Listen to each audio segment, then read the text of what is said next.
নারী পাঞ্জেগানা নামাজ পড়িবে, রমজানের রোজা কবো নাহি ছাড়িবে, নিজ ইজ্জতের রাখিবে খেয়াল, স্বামীর সেবা করে যাবে বাঁচতে যত কাল। এই চারটা আমলে মেয়েদেরকে সলেহা বলা যাবে। এরপরে হলো কানেতা। ও আমার মা, ওরে আমার বোন, কানেতা হতে হবে। কানেতা কাকে বলে? যারা অল্পে সন্তুষ্টি হয়ে যায়। এটা মেয়েদের একটা বড় গুণ। খবরদার বড় চাওয়া পাওয়া নিয়ে স্বামীর কাছে আব্বার কাছে দাবি রাখবে না। হে মহিলা, তোমার যৌবন হলো চাপা, আর যৌবনের সঙ্গে মেন্টালিটি মিজাজ এর সম্পর্ক থাকে। অতএব তুমি ধীর হবে, তুমি স্থির হবে, তোমার কাছে উত্তেজনা কিছু পাওয়া যাবে না। তাহলে তুমি কানেতা হবে। স্বামীর যেমন ইনকাম, তার উপরে তুমি সন্তুষ্ট চিত্তে দুনিয়া করবে। এরপরে আল্লাহ বলছেন, হে নারী, তোমাদের 3 নম্বর ডিউটি, ওয়াল হাফিজাতুল লিল গায়বি বিমা হাফিজাল্লাহ। তোমরা হিফাজতকারিনী হয়ে যাও, তোমাদের দ্বারা যেন খিয়ানতি না হয়। তোমাদের কাছে স্বামীর 3খানা সম্পদ রয়েছে। একটা হলো স্বামীর টাকা পয়সা, ধান চাল বাড়িতে রেখে স্বামী বিদেশে কাজে চলে গেছে, এটা তোমাকে আমানতদারি করতে হবে। স্বামীর অনুপস্থিতিতে মা বাপকে স্বামীর মাল পৌঁছাতে পারবে না। শুধু তাই নয়, এমন কি ভিখারিকে ভিক্ষা দেবে কিনা এটাও স্বামীর পারমিশন নিতে হবে। অতএব স্বামীর মালের হেফাজত করো। 2 নম্বর হচ্ছে, তোমার মাথা থেকে পা পর্যন্ত এই দেহটা মহারানা দিয়ে স্বামী হালাল করে নিয়েছে। অতএব দেহটা তোমার নয়, এটা তোমার স্বামী, শুধু তোমার আমানতদারিতে রাখা আছে। তুমি যোগাবে, তুমি আমানতদারি করবে। এই দেহ দিয়ে পৃথিবীর দ্বিতীয় পুরুষকে তুমি আনন্দ দিতে পারবে না। এমনকি হাসির ঝলকেও, শুধু দৈহিক মিলনে নাই, হাসির ঝলকেও বেগানা পুরুষকে তুমি আনন্দ দিতে পারবে না। এই দেহটা তোমাকে হেফাজত করতে হবে। আর 3 নম্বরে হলো, স্বামী তোমার পেটে যে অমূল্য ধনটা দিয়েছে, এটাকে তুমি স্বামীর অনুপস্থিতিতে, স্বামীর বিবেচনার বাইরে, বিবেকের বাইরে অজান্তে ঔষধ খেয়ে নষ্ট করে দেবে না। আল্লাহ তাবারক ওয়া তাআলা বলছেন, তোমাদের কাজগুলো অনেক বহনকৃত কাজ। স্বামী বিদেশে থাকবে, দীর্ঘ লম্বা অপেক্ষায় থাকতে হবে। এর জন্য আমি আল্লাহ তোমাদেরকে চাপা যৌবন দিলাম, উগ্র যৌবন দিলাম না। আর আমার নবী বলছেন যে যৌবনটাকে তুমি নিয়ামত মনে করে লাও। যেদিন তুমি বার্ধক্যে চলে আসবে, তোমাকে বুড়ি বলা হবে এবং তোমাকে বুড়া বলা হবে। তোমাকে যেদিন জওয়ানির কাউন্টার থেকে বের করে বার্ধক্যের প্যান্ডেলে ভরে দেয়া হবে, তুমি 1000 মাথা ঠুকলেও আর দ্বিতীয়বার জওয়ানি ফিরে পাবে না। এর জন্যে মেয়েদেরকে চাপা যৌবন দেওয়া হয়েছে, আর ছেলেদেরকে দেওয়া হয়েছে উগ্র যৌবন। উগ্র যৌবন কেমন? আগুন, কয়লা হলো আগুনের খাবার, পেট্রোলও হলো আগুনের খাবার। আগুন যখন পেট্রোলকে দেখে তো দপ করে ধরে নেয়, কিন্তু কয়লাকে দেখলে পাখা দিয়ে ধরাতে হয়। তো মেয়েদের যৌবন কয়লার মতো, তাদেরকে চেতনায় আসতে সময় লাগে, কিন্তু পুরুষের যৌবন পেট্রোলের মতো দপ করে ধরে নেয়। তবে কেন এদেরকে উগ্র যৌবন দেয়া হলো? এই জন্যই দেয়া হলো, যৌবনের সাথে মিজাজের সম্পর্ক আছে। পুরুষের ডিউটি গুলো দেখেন কেমন। বিসমিল্লাহির রহমানির রহিম। রাহিম ওয়াল হাফিজুনা লিহুদুদিল্লাহ ওয়া বাশশিরিল মুমিনিন। হে পৃথিবীর পুরুষের দল, আল্লাহ তোমাদেরকে কোরআনের সিকিউরিটি বানিয়েছে, অতএব তোমাদেরকে সৈন্যের কাজ করতে হবে। কোথায় ইসলাম ডুবে গেছে, কোথায় ইসলামের বিরুদ্ধে কথা চলছে, সেই জায়গায় তোমাকে সোচ্চার হতে হবে।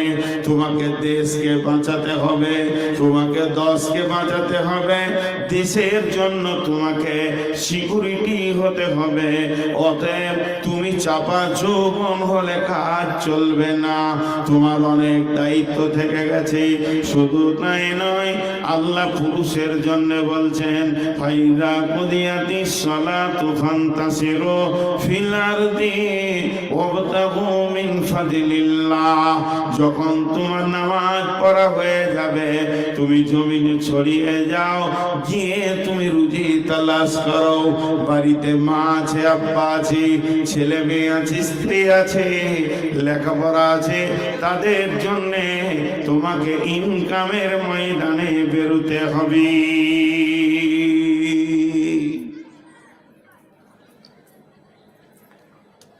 আয়াত একটা, হুকুম দুটা। আয়াত একটা, হুকুম দুটা। ফাইজা কুদিয়াতিস সালাতু ফান্তাসিরু ফিল আরদ। আয়াতটা একটা, সূরা জুমায়, হুকুম দুটা লুকানো আছে। নামাজ পড়ো, রুজি তালাশ করো। নামাজ পড়া যেমন ফরজ, রুজি তালাশ করাও ফরজ। নামাজ ছেড়ে দিলে যেমন গুনাহ, হালাল উপার্জন ছেড়ে দিয়ে যুবক যদি চুপ করে বসে দিন কাটায় তো ওই রকম গুনাহ। একটা লোক নামাজে আলহামদ পড়ছে, কুলহ পড়ছে, যে নেকিটা পাবে, আর একটা লোক ডাক বাংলায় মোড়ে এমনি করে হাতে চানা নিয়ে আর চিড়ে নিয়ে বাদাম নিয়ে বিক্রি করছে, বাদাম বাদাম বাদাম, একই নেকি পাবে।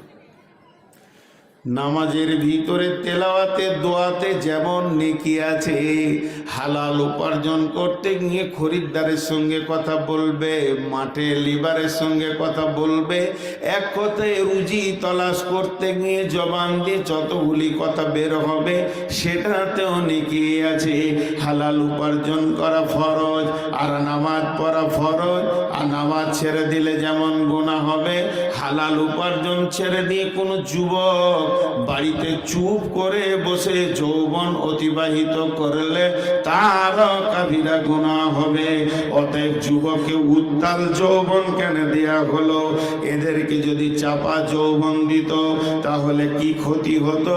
এরা মেয়েদের মতো চাপা যৌবন যদি পুরুষকে দিত, এই পুরুষের রাতে লেপে কম্বলে ঢুকে গেলে বেলা 10টা 12টা পর্যন্ত বিছানা ছাড়তো না, ওখানেই পড়ে থাকতো। তাহলে রেল চলবে কি করে, বাস চলবে কি করে, ডাম্পার চলবে কি করে, দোকান চলবে কি করে, ফ্যাক্টরি চলবে কি করে, কলেজ ভার্সিটি চলবে কি করে? এগুলো পুরুষের মাথায় দেশের ইনকামটা ধরছে। অতএব পুরুষের যৌবনের কাজটা টুক করে সেরে নেবে, আবার কাজের ময়দানে থাকবে। যৌবনকে সারতে গিয়ে 3 ঘন্টা 4 ঘন্টা যদি বিবির কাছেই থেকে যায়, তাহলে দোকান চলবে না, মার্কেট চলবে না, চলবে না বাস ট্রাক। এর জন্য আল্লাহ পুরুষের যৌবনটাকে ক্ষণেকে দিলেন, উগ্র দিলেন, আর মেয়েদেরকে যৌবনের হেফাজত করতে হবে। এই জন্য ওদেরকে ধীর করে দিলেন, উত্তাল দিলেন না। যদি কোনো পুরুষের যৌবন ট্রান্সফার করে একটা মেয়েকে দেওয়া যায়, আর মেয়ের যৌবনটা যদি পুরুষকে দেওয়া যায়, পুরুষ বিছানা থেকে বের হবে না, আর মেয়েটা পর্দায় থাকবে না, কাপড় খুলে মাঠে মাঠে মাঠে মাঠে পাগলির মতো ধরে বেড়াবে। তো আমার নবী বলছেন শাবাবাকা কাবলা হারামিকা, এই উত্তাল যৌবনটা আল্লাহর দেওয়া, এটা দরখাস্ত দিতে হয় না, ডেপুটেশন দিতে হয় না। ঠিক টাইমে আল্লাহ বডির ভিতরে যৌন উত্তাল কপালকে ভরে দেয়, আবার একটা টাইম আছে যৌবনকে কেড়ে নেয়। বেহেশতেরি ৮ দরজা, রাইয়ান নামে একটি দ্বার। বেহেশতেরি ৮ দরজা, রাইয়ান নামে একটি দ্বার। সেদার দিয়ে ঢুকবে কেবল যারাই আল্লাহর রোজাদার। সেদার দিয়ে ঢুকবে কেবল যারাই আল্লাহর রোজাদার। এত সুন্দর মধুর ডাকে যে জন সদা লুকিয়ে থাকে, রোজ হাসরে পাবে না সেদিন এরা আল্লাহর প্রতিদান।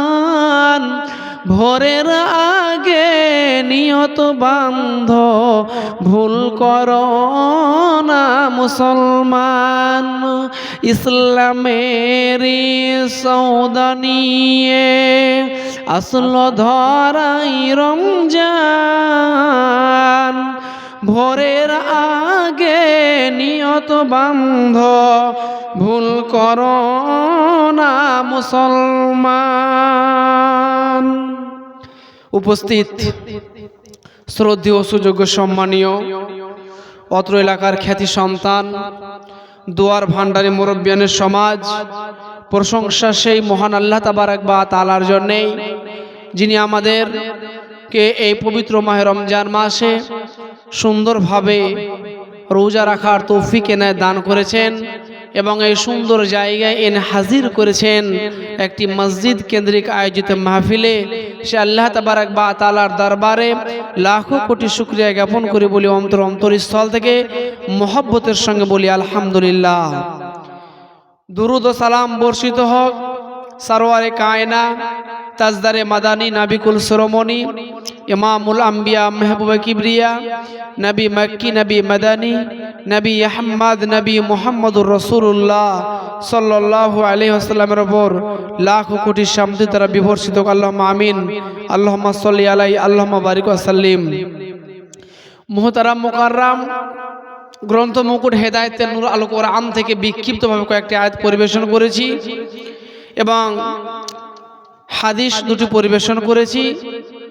এই আয়াত এবং হাদিসকে কেন্দ্রবিন্দুর মধ্যে রেখে রমাদান সম্পর্কে কয়েকটি কথা বলবো, যদি আমার মাবুদ আমাকে বলার তৌফিক দান করেন ইনশাআল্লাহ। আমরা সকলে অবগত আছি পবিত্র মাহে রমাদান মাস আমাদের মধ্যে বিদ্যমান, সকলে আমরা অবগত আছি। রমাদান মানে পুড়িয়ে দেওয়া, জ্বালিয়ে দেওয়া, ছারখার করে দেওয়া। রমাদান মানে কি পুড়াবেন, কি ছারখার করবেন, কি জ্বালিয়ে দেবেন? নিজের পাপ লুকায়িত যে পশুত্ব আমার মধ্যে বিচরণ করছে, সে পশুত্বকে ত্যাগ, জঘন্য আচরণ থেকে আমি ফিরে আসব এবং আল্লাহ তাবারক ওয়া তাআলার সঙ্গে প্রতিজ্ঞাবদ্ধ হব। এর নাম হচ্ছে রমাদান। রমাদান মাসকে আপনি পেলেন, আমি পেলাম, আর পাওয়ার পরে যদি কোনো ব্যক্তি তার গুনাহকে মোচন করতে না পারে, তার পাপকে মোচন করতে না পারে, আল্লাহর নবী নবী মুহাম্মদুর রাসূলুল্লাহ সাল্লাম তার উপর লানত করেছেন, তার উপর লানত করেছেন।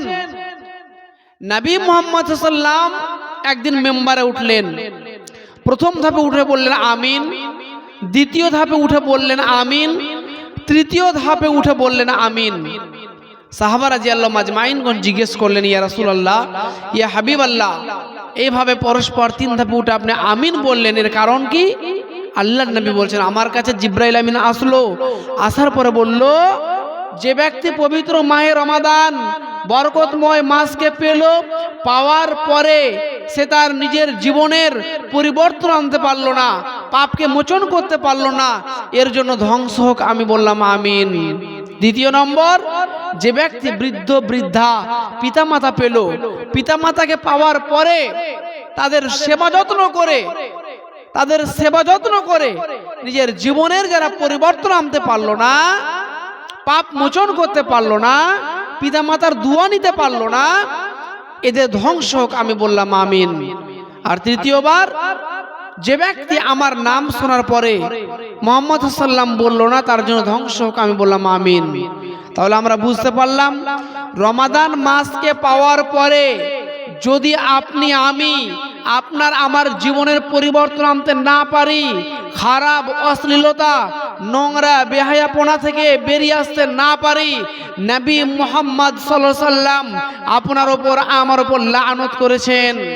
সম্মানীয় উপস্থিতি, এই মাস হচ্ছে রহমতের মাস, এই মাস বরকতের মাস, এই মাস কল্যাণের মাস, এই মাস মাগফিরাতের মাস, এই মাস দয়ার মাস, এই মাস নাজাতের মাস, এই মাস কোরআনে নজুলের মাস, এই মাস যুদ্ধের মাস, এই মাস বরকতের মাস।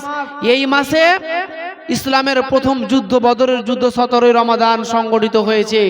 এই মাসে পবিত্র কোরআন নাজিল হয়েছে।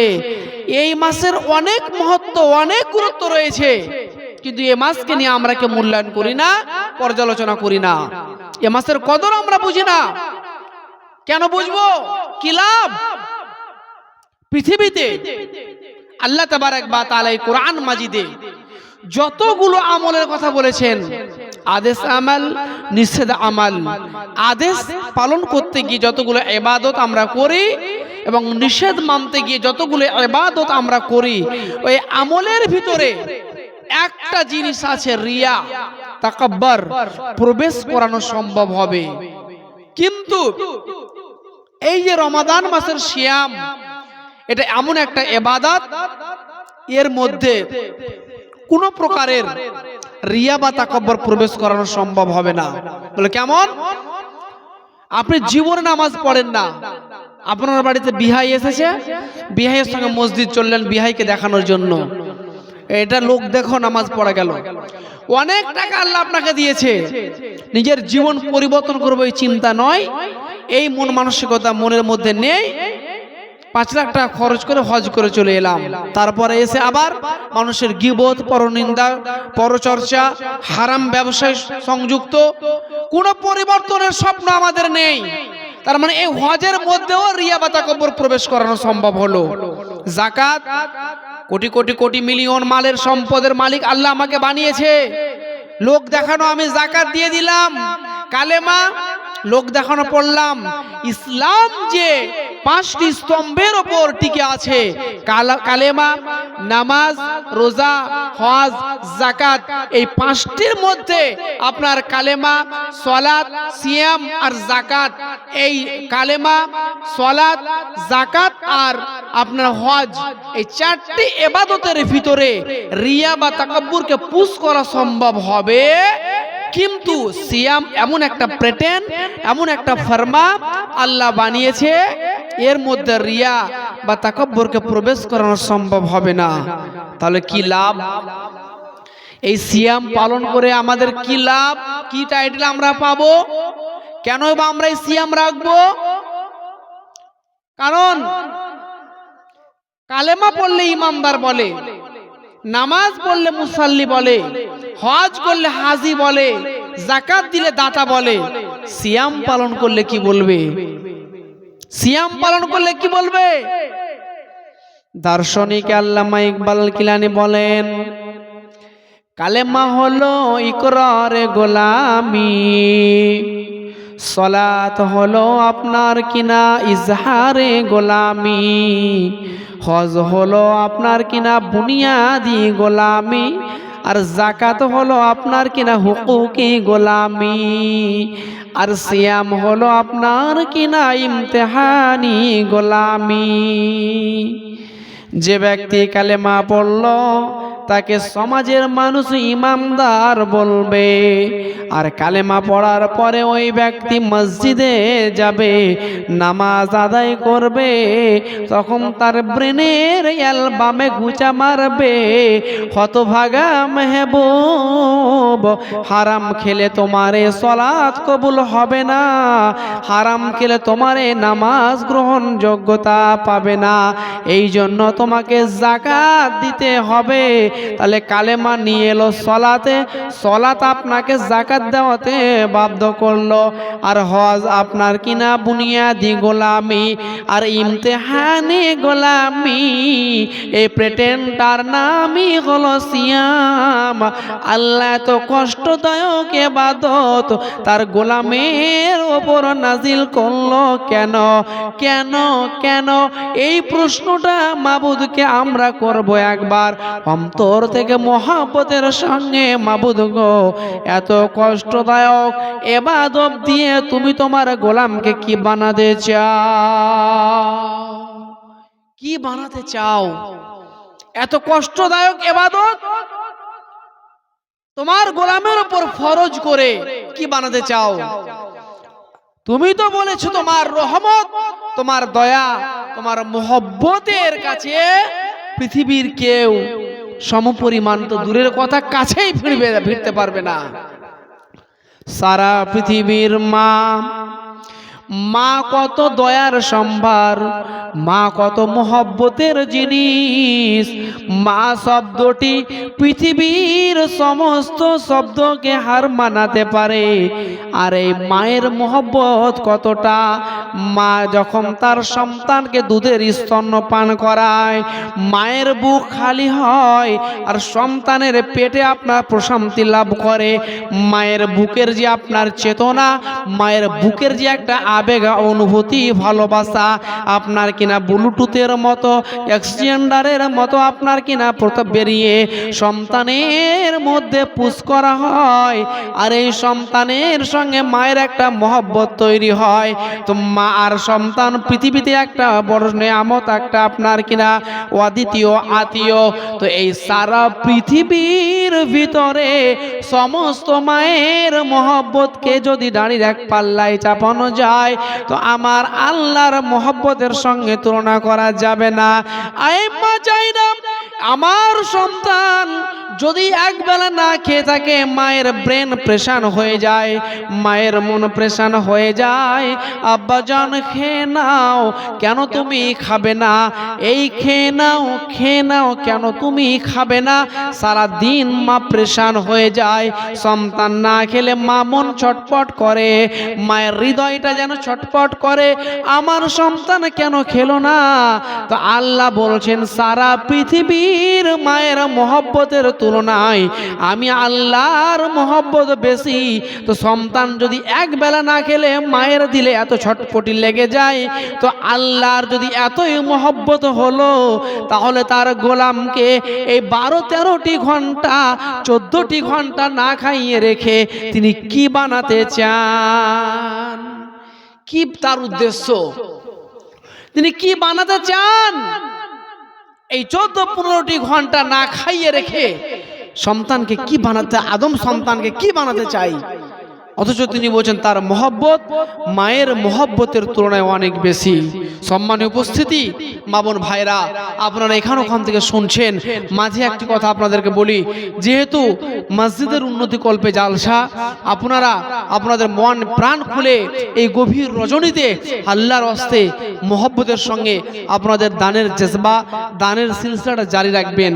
সকলকে আমি অনুরোধ করব, অনেকে মনে করে হ্যাঁ দিচ্ছি দেব, কিন্তু না, ভালো কাজ দেরি করবেন না, তাড়াতাড়ি আপনারা আসবেন, এক সাইডে লিখাতে থাকবেন, ইনশাল্লাহ আপনাদের দানের দোয়া করা হবে।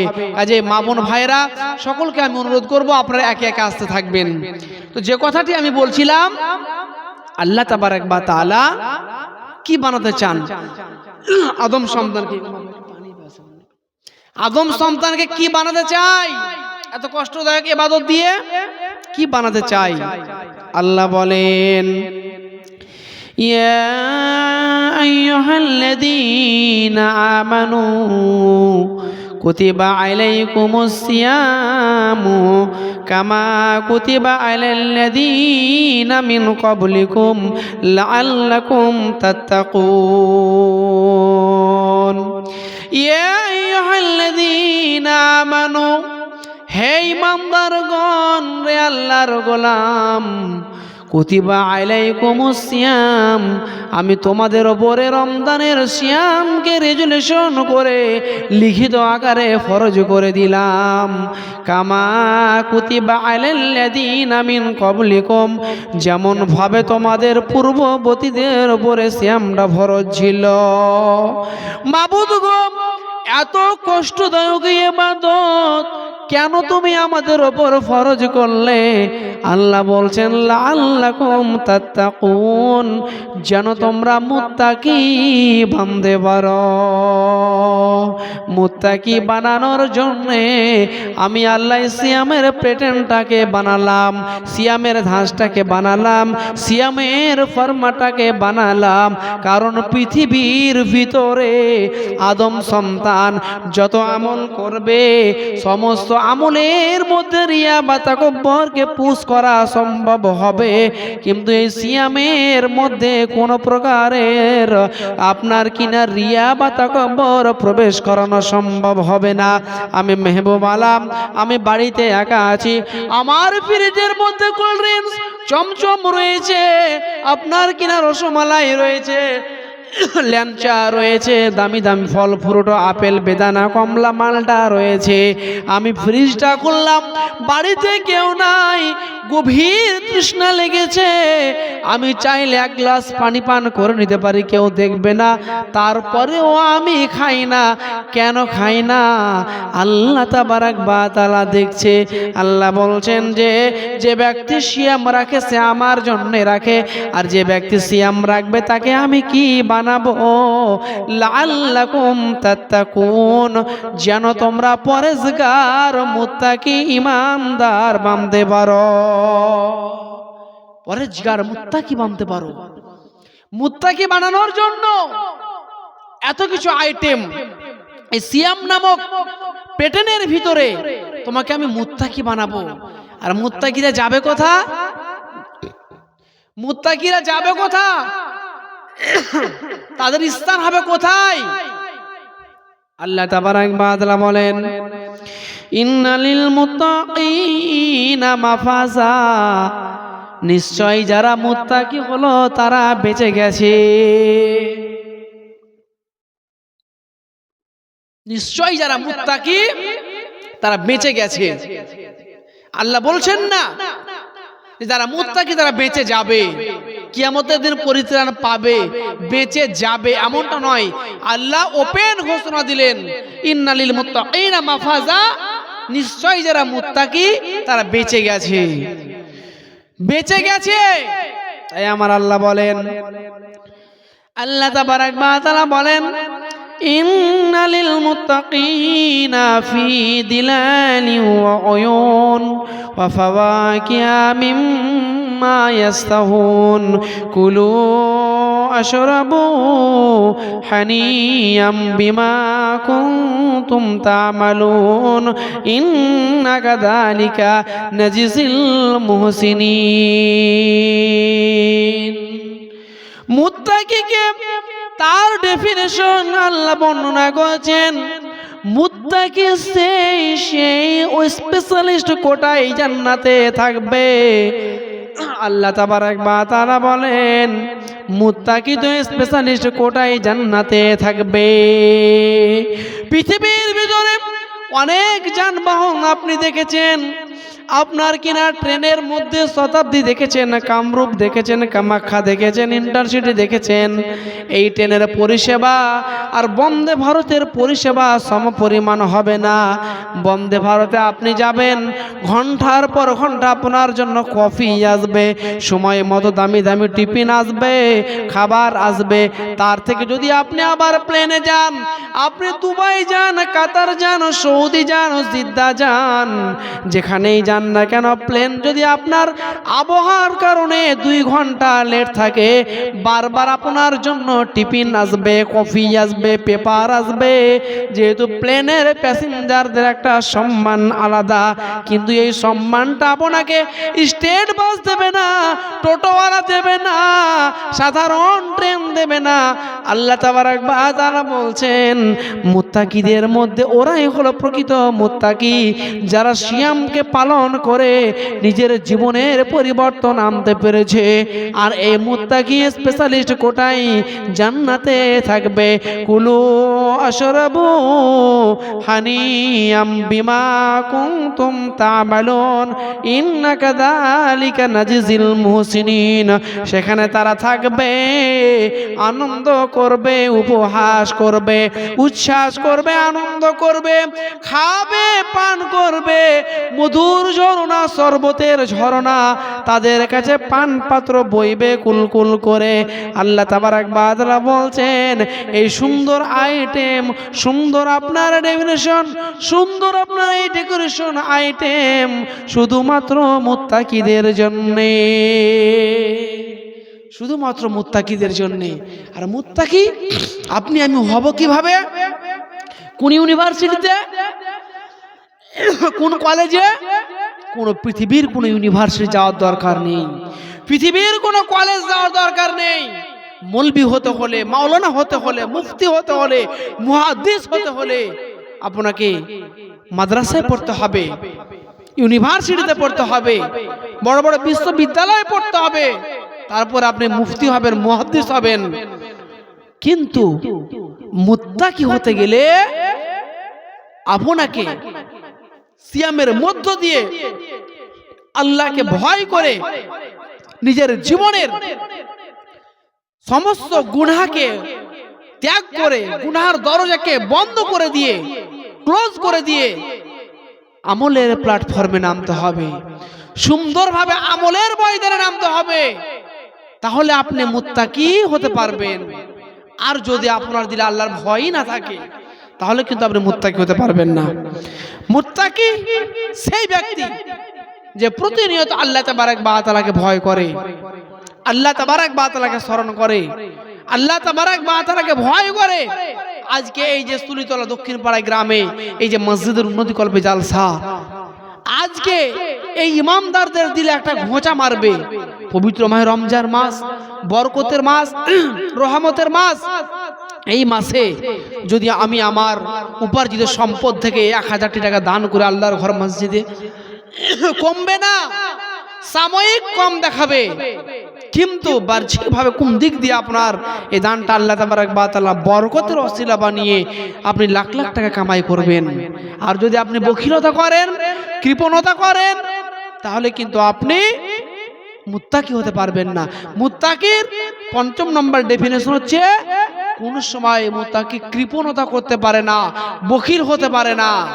কাজেই আল্লাহ তাবারক ওয়া তাআলার ভয়কে হৃদয়ে রেখে যদি আপনি আমলের জগতে নামেন, আমলের প্ল্যাটফর্মে নামেন, তাহলে আপনি আমি মুত্তাকি হতে পারবো। এই মাসকে আমরা মূল্যায়ন করি না। মুত্তাকি হব কিভাবে? এই মাস নিয়ে আমাদের কোনো গবেষণা নেই, চিন্তা চেতনা নেই, উদ্দীপনা নেই।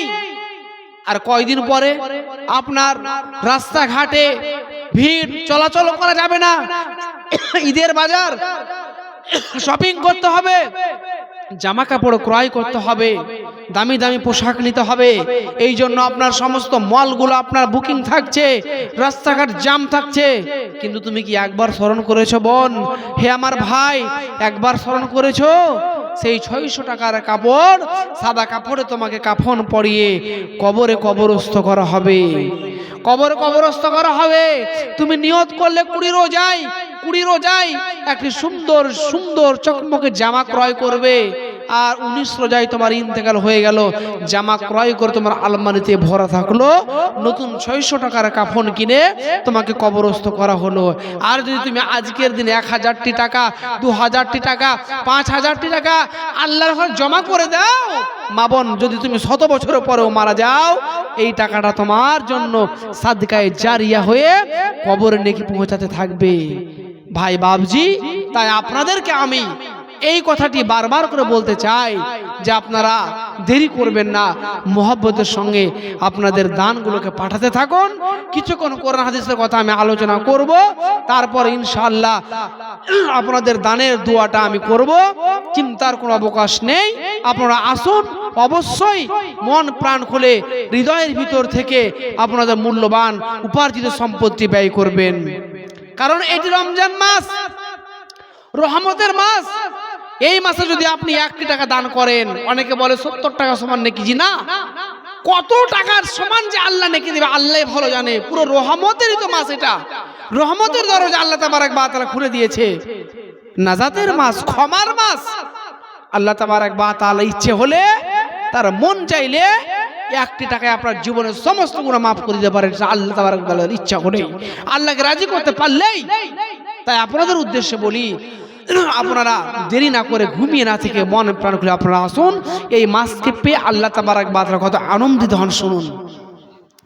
আল্লাহর নবী বলেন, ইদা দাখালা রমাদান, যখন তোমাদের নিকট রমজান মাস আসবে, ফুতিহাত আবওয়াবুর রাহমা, আল্লাহ তাবারক ওয়া তাআলা তোমাদের জন্য আসমানের দরজাকে খুলে দেন।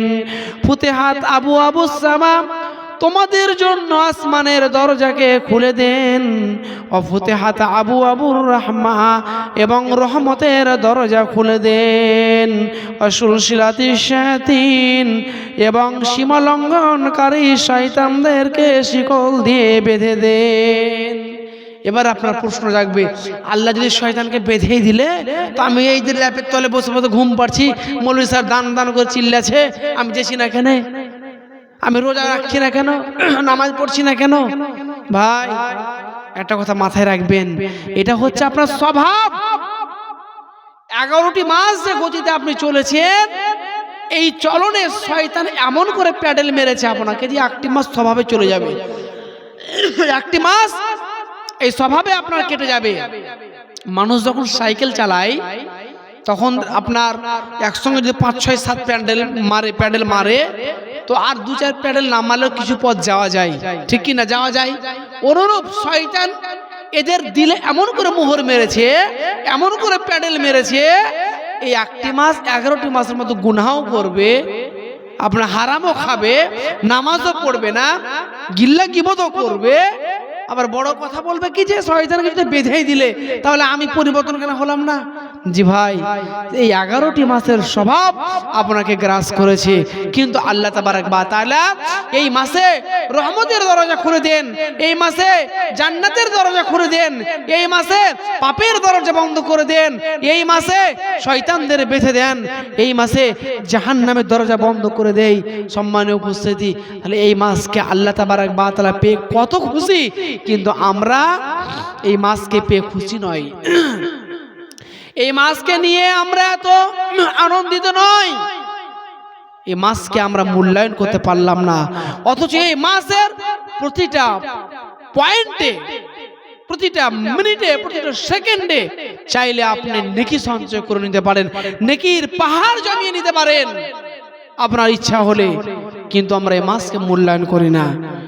আল্লাহর নবী বলেন, সাহাবীটির নাম হযরত আবু হুরায়রা রাদিয়াল্লাহু তাআলা আনহু বর্ণনা করেছেন, আল্লাহর নবী বলছেন, মান সামা রমাদানা ঈমানাও ওয়া ইহতিসাবা গুফিরা লাহু মা তাকাদ্দামা মিন যামবিহি ওয়া মান কামা কিয়ামাল লাইলি গুফিরা লাহু মা তাকাদ্দামা মিন যামবিহি। আল্লাহর নবী বলছেন, বলছেন যে ব্যক্তি নেকির আশায় মান সামা রমাদান ঈমানাও, যে ব্যক্তি নেকির আশায় ঈমানের সঙ্গে ইহতিসাবের সঙ্গে ঈমানাও ইহতিসাবা, ঈমানকে সঙ্গে নিয়ে ইহতিসাবের সঙ্গে রমাদান মাসের সিয়ামকে রাখবে, আল্লাহ তাবারক ওয়া তাআলা তার জীবনের ছোট ছোট গুনাহকে মোচন করে দেবে। ওমান কামা কিয়ামাল লাইলি গুফিরা লাহু মা তাকাদ্দামা মিন যামবিহি, যে ব্যক্তি রমজান মাসের তারাবির নামাজ পড়বে, কিয়ামুল লাইল পড়বে, গুফিরা লাহু মা তাকাদ্দামা মিন যামবিহি, আল্লাহর নবী বলছেন তার জীবনের ছোট ছোট গুনাহকে আল্লাহ মোচন করে দেবে। তবে শর্ত দুটি, ঈমানাও ওয়া ইহতিসাবা, দুটি শর্ত, ঈমান আর ইহতিসাব। এখন মসজিদে ইমাম সাহেব দোয়া শুরু করেছে, হে আল্লাহ এই রমজান মাসকে পেয়েছি, আমরা যেন সকলেই ভালোভাবে রোজা রাখতে পারি। আজকে 7টি রোজা পার হয়ে 8টি রোজার দিবাগত তারাবি আমরা আদায় করেছি, তুমি আমাদের সকলের গুনাহকে মোচন করে দাও, সকলের গুনাহকে ক্ষমা করে দাও। এইভাবে ইমাম সাহেব দোয়া করছে।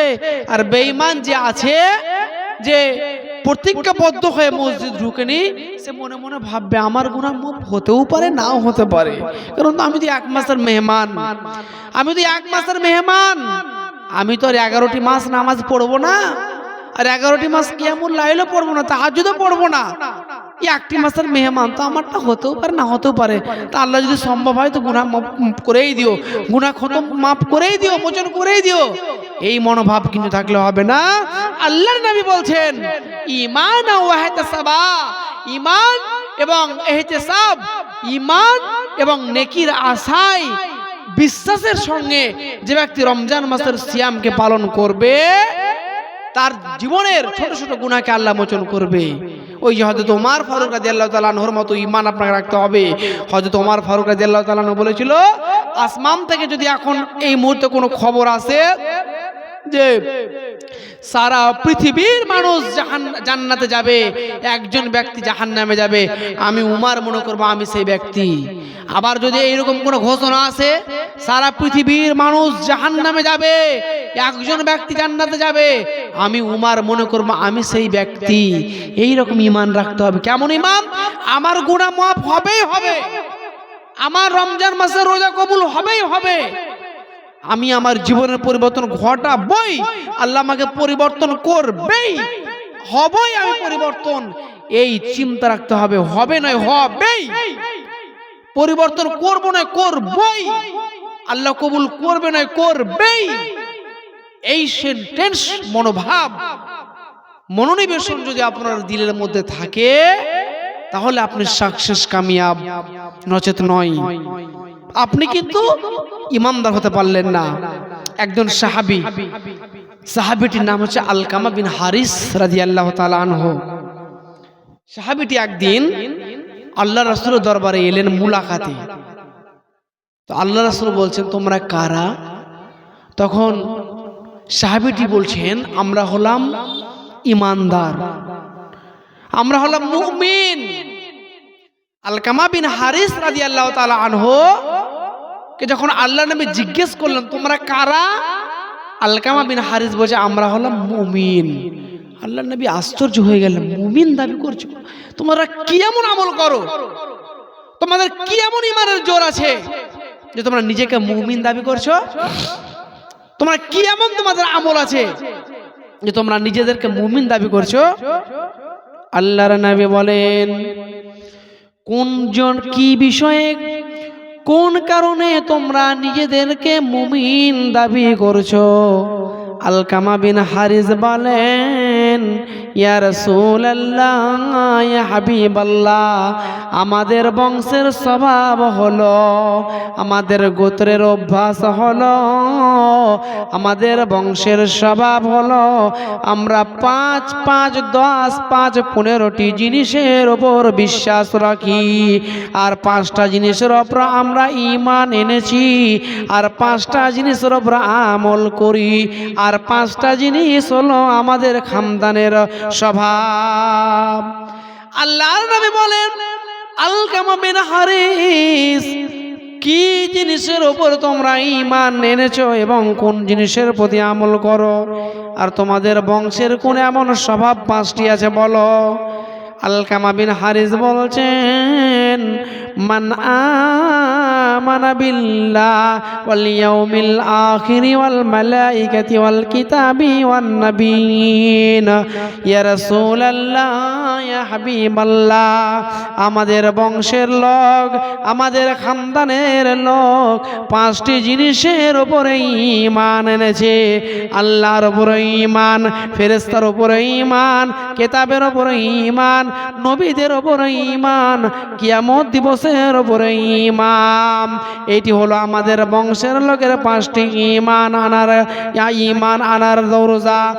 আর 5টি আমল, আমরা 5টি আমল করি, আমরা কালেমা পড়ি, নামাজ পড়ি, রোজা রাখি, হজ করি, যাকাত দিই, এই 5, 5, 10টি জিনিস আমরা করি। আর আমাদের 5টি স্বভাব হলো, আমাদের বংশের 5টি স্বভাব হলো, কোনো ব্যক্তি যদি পেট পরিপূর্ণ করে খায়, পেট পরিপূর্ণ করে খেয়েছে, তাহলে আমরা আল্লাহর কাছে শুকরিয়া করি, খেতে পেলে আল্লাহর কাছে শুকরিয়া করি।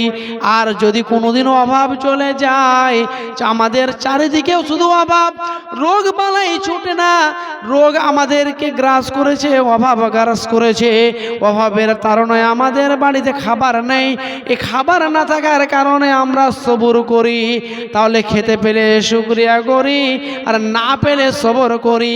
আর 3 নম্বরটা হলো, যখন শত্রুর বিরুদ্ধে আমরা লড়াই করি, তখন আমরা একা একা লড়াই করি না, কাফের মুশরিকদের সঙ্গে যখন লড়াই করি, আমরা আমাদের দল, বংশ, খানদান একই সঙ্গে, তাদের সঙ্গে দলবদ্ধ হয়ে লড়াই করি। আর 4 নম্বর হলো, যখন কোনো শত্রুর বাড়িতে বিপদ হয়, শত্রুর বাড়িতে আগুন লেগেছে, মা মারা গেছে, বাপ মারা গেছে, তখন আমরা তাদের বিপদে আনন্দ লাভ করি না, বরং তাদের পাশে গিয়ে দাঁড়াই। আর 5 নাম্বারটা, আল্লাহ আমাদেরকে যে অবস্থায় রাখে, আল্লাহর ফয়সালার উপরে আমরা নারাজ হই না। এই 15টি জিনিসের জন্য আমরা নিজেদেরকে মুমিন দাবি করছি। বলুন ইয়া রাসূলুল্লাহ, আমাদের দাবি কি সঠিক? আল্লাহ রাসূল বলছে, তোমাদের দাবি সত্য। আলকামা বিন হারিস রে, তোমাদের দাবি সত্য, তবে যদি আমি আরো 5টা দিই, তুমি নিতে পারবে নাকি বোঝা হয়ে যাবে, ভারী হয়ে যাবে? আলকামা বিন হারিস বলছেন, ইয়া রাসূলুল্লাহ, কাজের ফুরসত বের করে অবসর পেয়েছি, আপনার দরবারে এসেছি, 5, 5, 10, 3, 5, 15টি আমাদের স্বভাব, আর আপনি যদি 5টা দেন তো ভারী হবে? জি না, ভারী হবে না, আপনি বলুন, গোলাপ ফুলের মতো গ্রহণ করে নেব।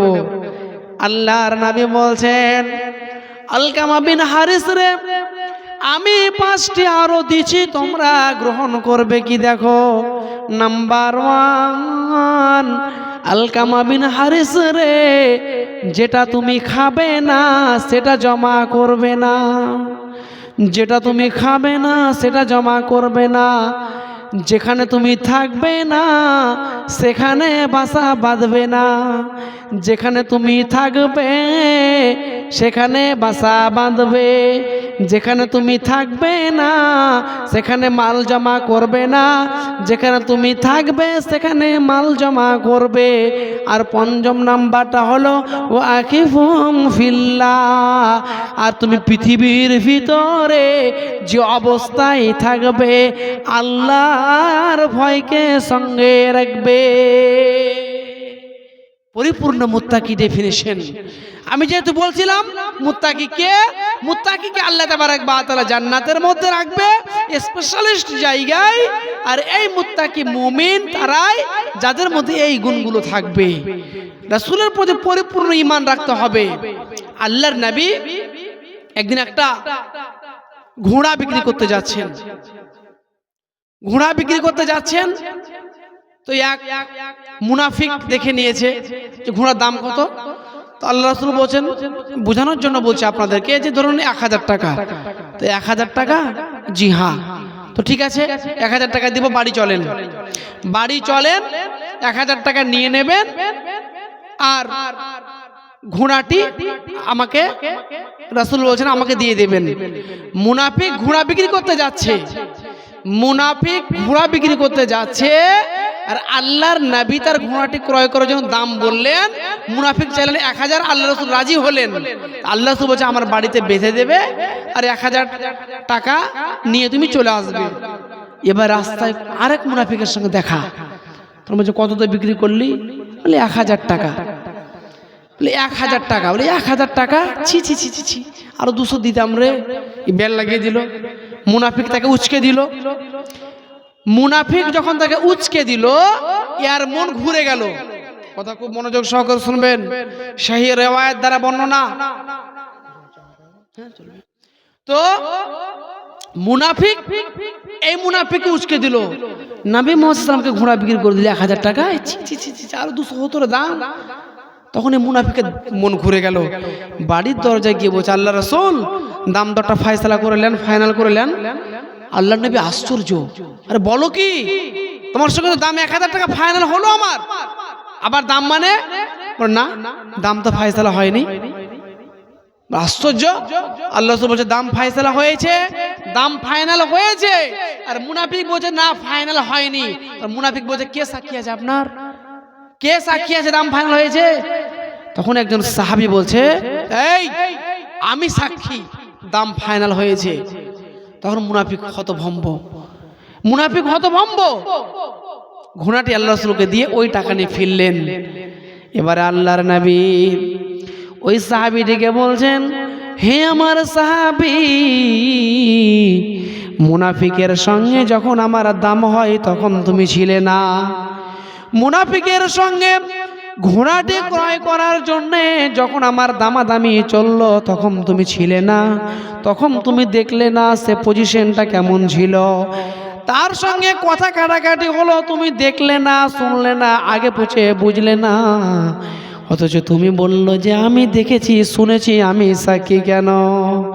তখন সেই সাহাবীটি বলছেন, ইয়া রাসূলুল্লাহ, যার মুখ মানেছে জান্নাত দেখিনি বিশ্বাস করেছি, জাহান্নাম দেখিনি বিশ্বাস করেছি, ফুলসিরাত দেখিনি বিশ্বাস করেছি, হাসর মেহসার দেখিনি বিশ্বাস করেছি, শুধুমাত্র তার মুখ পানেছে, তার কথায় বিশ্বাস করেছি। আর তার জবাব দিয়ে বলছে দাম হয়েছে। মুনাফিক বলছে হয়নি। এটা কোনোদিন মিথ্যা হতে পারে না। এই রূপ ঈমান রাখতে হবে। কেমন বিশ্বাস দেখেন সাহাবা রাদিয়াল্লাহু আজমাইনদের রাসূলের প্রতি, কেমন ঈমান ছিল। শুধুই কি তারা মুত্তাকি ডেফিনেশন পেয়েছে?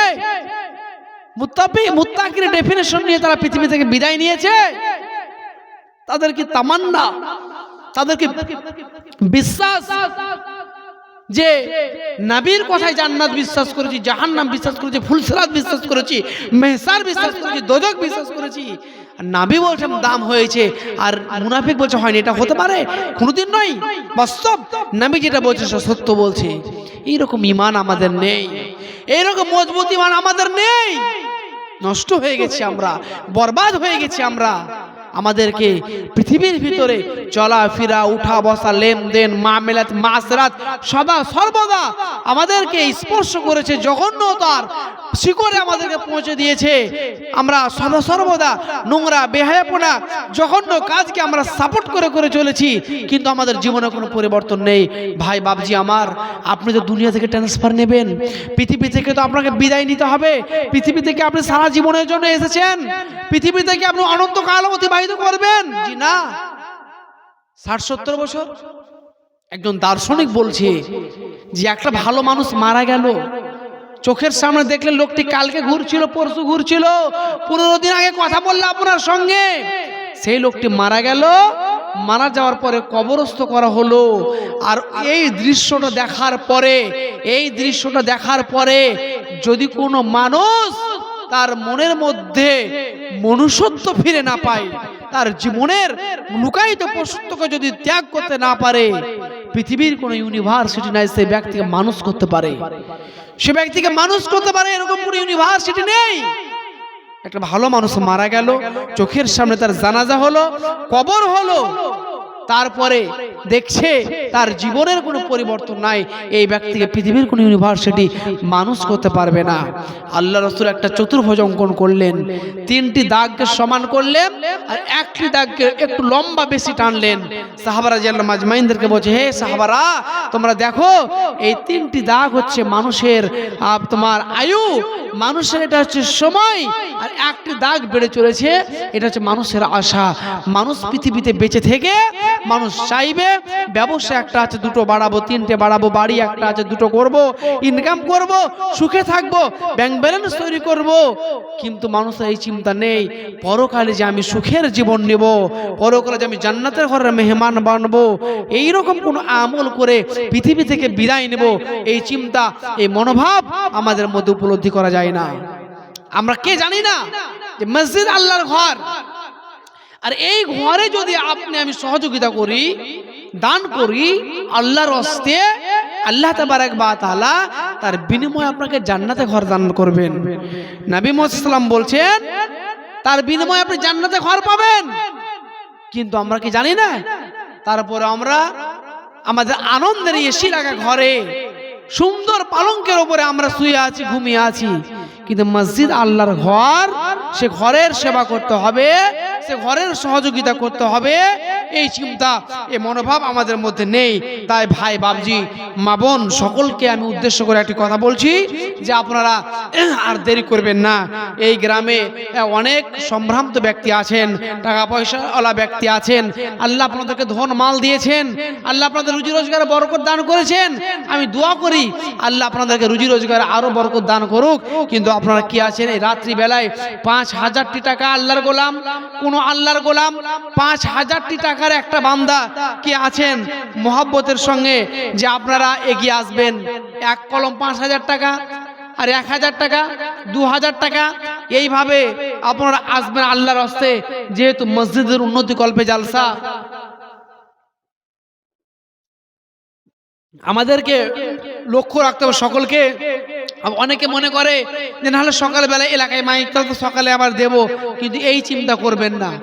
ভালো কাজ শীঘ্রই ভালো, সকাল পর্যন্ত আপনি বেঁচে থাকবেন কোনো গ্যারান্টি দেন? 5 মিনিট 1 মিনিট গ্যারান্টি দেন কোন মানুষ? আমি কেন, পৃথিবীর কোনো ব্যক্তি পারবে না।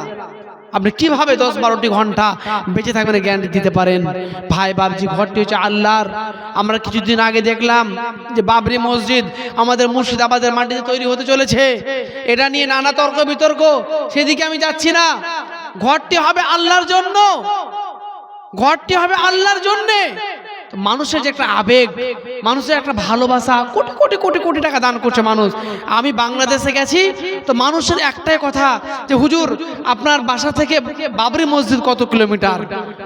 এমন কোন জায়গায় দেখলাম না, নরসিংদী, নাটোর, চাপাই, রাজশাহী, আপনার টাঙ্গাইল, জামালপুর, আপনার কিনা ময়মনসিংহ, এমন কোনো ব্যক্তি নেই যে বাবরি মসজিদের কথা জিজ্ঞেস করছে না। মানুষের যেটা কত আবেগ, কত একটা ভালোবাসা, কোটি কোটি কোটি টাকা মানুষ দান করছে।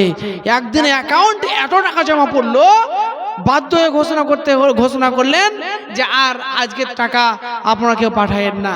কিন্তু এইরকম আবেগ অনুভূতি আমি আমার পাড়ার ঘরটাই দেখাতে হবে।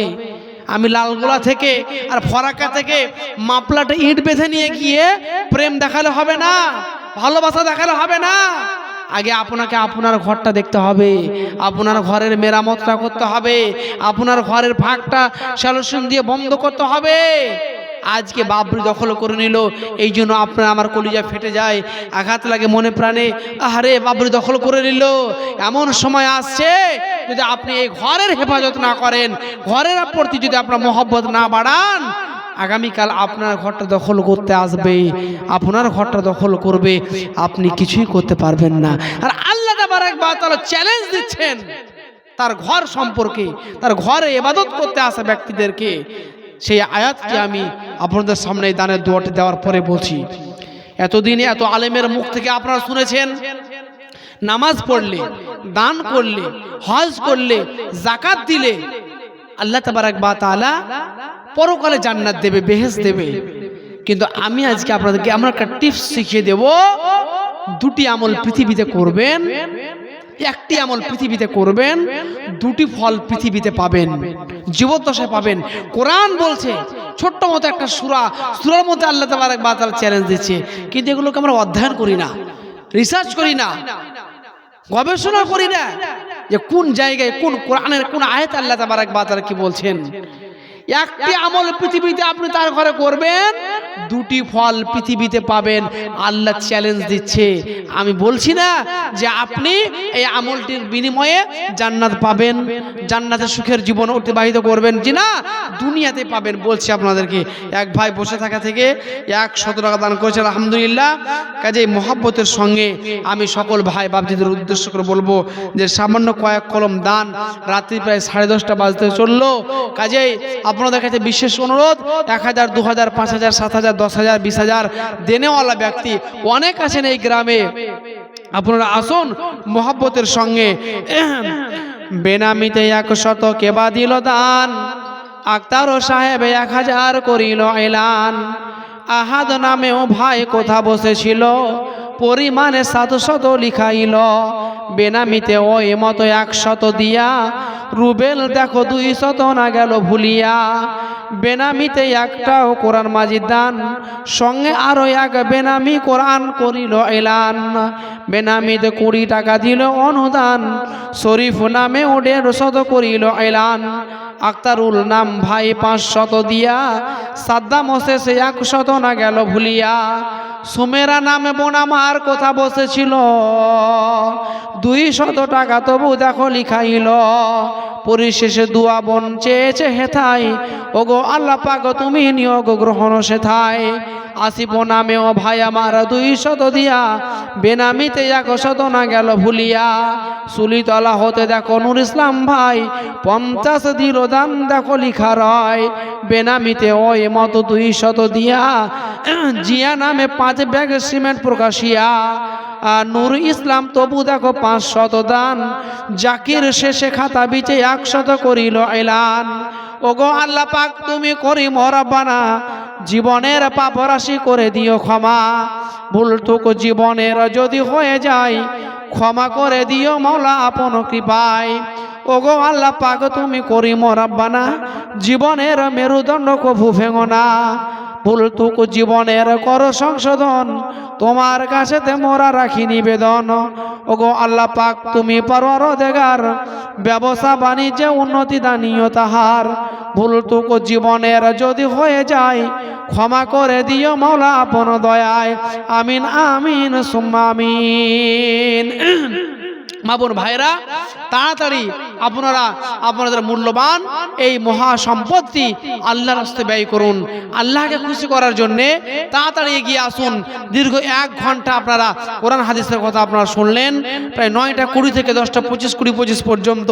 এবার দানের দিকে একটু আসতে হয়, যেহেতু মসজিদের উন্নতি কল্পে জালসা, তাই আপনাদের কাছে আমার বিশেষ অনুরোধ, আপনারা দেরি না করে তাড়াতাড়ি আসুন। কে আসেন রাত্রিবেলায় 5000 টাকার একটা বান্দা, কোন আল্লাহর গোলাম, আল্লাহকে ভালোবাসেন, এই রহমতের মাসে, বরকতের মাসে, কল্যাণের মাসে মন প্রাণ খুলে আল্লাহকে খুশি করার জন্য একে একে আপনারা আসবেন মোহাব্বতের সঙ্গে, আপনাদের মোহাব্বতের সম্পদ দিয়ে আল্লাহর কাছে জমা করবেন। এই চিন্তা, এই মনোভাব, এই উদ্দীপনা নিয়ে কোন আল্লাহর গোলাম আছেন তাড়াতাড়ি আসবেন মসজিদ বানানোর জন্য। মসজিদে দেব এবং আল্লাহ তাবারাক ওয়া তাআলার কাছে কঠিন কিয়ামতের দিন হিসাব বুঝে নেব, এই চিন্তা মনোভাব নিয়ে একজন ব্যক্তি রাসূলের দরবারে এলেন, এসে ফরিয়াদ করছে, ইয়া রাসূলুল্লাহ 3-4 দিন কিছু খেতে পাইনি, বিবি বাল বাচ্চা সবাই অনাহারে আছে, বাইতুল মালে কিছু থাকলে আমাকে দেন, বাইতুল মালে যদি কিছু থাকে তাহলে আমাকে দেন। ফরিয়াদ করছেন। আল্লাহ রাসূল বলছেন যে বাইতুল মালে তো কিছু নাই, তো আমার জামাই হযরত ওসমানের কাছে যাও, হযরত ওসমানের কাছে গিয়ে দেখো যদি সে কিছু দিতে পারে, তার কাছে থাকে। এবারে এই যুবক আল্লাহর নবীর কথা শুনে হযরত ওসমান গনি রাদিয়াল্লাহু তাআলা আনহু দরবারে গেছেন। তো বাড়ির দরজাতেই দাঁড়িয়েই মানে ডাক দেওয়ার আগে একটা আওয়াজ ভিতর থেকে আসছে, হুঁশ নাই, বুদ্ধি নাই, কোনো কাজে ঢং নাই, এই বলে চিৎকার করে করে তার স্ত্রীকে, হযরত ওসমান গনি রাদিয়াল্লাহু তাআলা আনহু তার স্ত্রীকে কথা বলছেন। এই যুবকটি মনে মনে ভাবছেন, সুবহানাল্লাহ, বাড়িতে যে চলছে 11,000 ভোল্টেজের ঝগড়া, এই অবস্থায় যদি আমি কিছু চেয়ে বসি পড়া মুশকিল হয়ে যাবে। অপরাধী কি ছিল? বাড়িতে একটা প্রদীপ জ্বালালে হতো, কিন্তু 2টি প্রদীপ জ্বালিয়েছিল। এখন যদি মনে করেন যে এই প্যান্ডেলে একটা হ্যালোজিন দিলে হতো, 2টি হ্যালোজিন জ্বলছে, অপচয়। তো হযরত ওসমান গনি তার বিবিকে বকছেন, হুঁশ নাই, বুদ্ধি নাই, কোনো কাজে ঢং নেই, 2টি প্রদীপ জ্বেলে দিয়েছে। এই যুবক ভাবছে, সুবহানাল্লাহ, আল্লাহ রাসূল কোন বকিলের কাছে আমাকে পাঠালে? যার বাড়িতে একটা প্রদীপ জ্বলে তার স্ত্রীকে বকে, সেই লোক দান করবে? জীবনে দান করবে না। সেই যুবকটি আর কোনো কথা না বলে ফিরলেন, ওখান থেকে ফিরে গেলেন।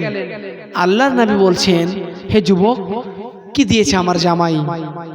হযরত ওসমান গনি রাসূলের জামাই, কি দিলে আমার জামাই? এই যুবক বলছে, ইয়া রাসূলুল্লাহ, আমি কিছু চাইতে পারিনি। বলে, যাও, আমি আদেশ করছি, যাও। এবার আল্লাহ রাসূল আদেশ মানতে হবে, না মানলে ঈমান ঠিক থাকবে না। এবারে সেই যুবক বাড়ির দরজায় গিয়েই বলছে, আগে সালাম দিয়ে, আমিরুল মুমিনিন রাসূলের জামাতা, আপনার দরবারে আমি আসিনি, আমাকে পাঠানো হয়েছে নবী মুহাম্মদুর রাসূলুল্লাহ সাল্লাল্লাহু আলাইহি সাল্লাম আপনার দরবারে আমাকে পাঠিয়েছে। কেন? আমি রাসূলের দরবারে গেলাম কিছু সাহায্যের জন্য। ইয়া রাসূলুল্লাহ, বাইতুল মালে যদি কোনো সম্পদ থাকে আমাকে দান করেন। 3 দিন 4 দিন পর্যন্ত আমার সন্তান ছেলে মেয়ে অনাহার জীবন অতিবাহিত করছে। আল্লাহর নবী, নবী মুহাম্মদুর রাসূলুল্লাহ সাল্লাল্লাহু আলাইহি সাল্লাম আমাকে আপনার দরবারে পাঠিয়েছে। হযরত ওসমান গনি, ভাই চাদর দাও, চাদরটা পেড়ে দিয়ে বাড়ির ভিতর থেকে মাল আনছেন, আর এইভাবে দিচ্ছেন, মাল নাও, এইভাবে মাল নাও, মাল নাও। 3 বার এইভাবে মাল দিলেন। তখন সেই ব্যক্তি বলছেন, বাস বাস আমিরুল মুমিনিন রাসূলের জামাতা, আমার আর দরকার নাই, যথেষ্ট হয়েছে। তবে এই যে মালটা আমি আপনার কাছে নিলাম, আমিরুল মুমিনিন রাসূলের জামাতা, আমি দ্বিতীয় চান্সে নিলাম। এবার হযরত ওসমান বলেন, হে যুবক, কেন তুমি দ্বিতীয় চান্সে নিলে, প্রথম চান্সে নিলে না? কি হয়েছিল তোমার? তুমি প্রথম চান্সে ঘুরে গেছিলে। এবারে সে যুবক বলছেন, আমিরুল মুমিনিন রাসূলের জামাত, আপনি শুনুন, আমি যখন বাড়ির দরজায় এলাম, তখন বাড়ির ভিতর থেকে এমন একটা আওয়াজ ভেসে আসছিল, এমন একটা হুঙ্কার মেরে মেরে আওয়াজ আসছিল, আপনি আপনার স্ত্রীর সঙ্গে ঝগড়া করছিলেন।